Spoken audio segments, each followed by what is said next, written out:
Hey everybody, I'm Pastor Nathan, and here we are in the second day that I'm doing the devotion for day 18 in our journey guide. Excited again to be here, and today's scripture is out of Nehemiah chapter 2, verse 13.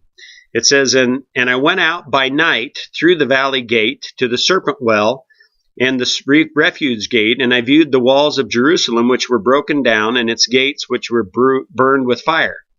And then Nehemiah 2:17, which we read yesterday, says, and I said to them, you see the distress that we are in now, how Jerusalem lies in waste, and the gates are burned with fire. Come, let us rebuild the wall of Jerusalem, that we may no longer be a reproach.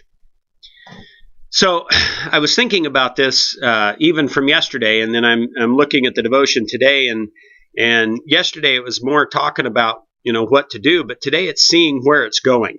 And when I was thinking about this, I thought, I've had a lot of events in my life that I've been a part of, projects that I've built or worked on, and one of those that comes to mind is the Van Dorn project. And when the Van Dorn campus was nothing more than a thought, and we were discussing even if it's something that we wanted to take on, I remember going over with some of the staff and walking through the building, and the carpet was worn out and tattered, and the walls they needed some repair, and there was just a lot of different things in the building that needed some help.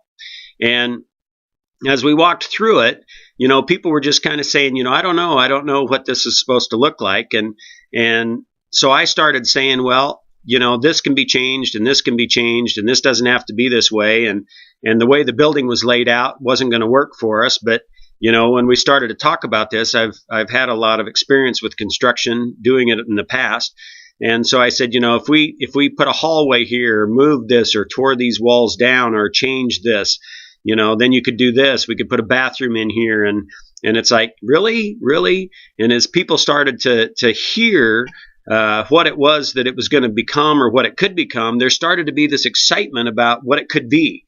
And so then people started talking about it, and long before it even became a reality, as just the staff started talking about it, they started to own it too. And it was kind of fun, because then as they're walking through, it was almost their ideas and their vision. And that, it wasn't that I was casting vision at all at the start. It was just that I was helping them to see something that they didn't see, or that wasn't there. And even in Nehemiah's days, they didn't see what could be. So somebody had to come along and say, look, this is where we're going, and this is what it can be once we get there. And so the Van Dorn project, after the church, voted that that's the direction that we were going to go, and we started to work on it, people were super excited to be involved in it and to help with it, and to see it start to materialize, just what it was going to look like when it was done. And then they could get excited about it, and I think of today, we went from, just a small group of people that went over to plant that, they're bumping over 300 every week. And it's just crazy to think of how much that's grown just in a little over a year and a half.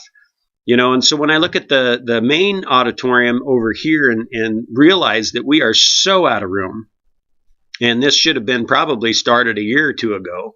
But what's this new campus look like? And what does a new sanctuary, people can't see it, because when you're walking through the hallway, it's like, well, I just don't see this.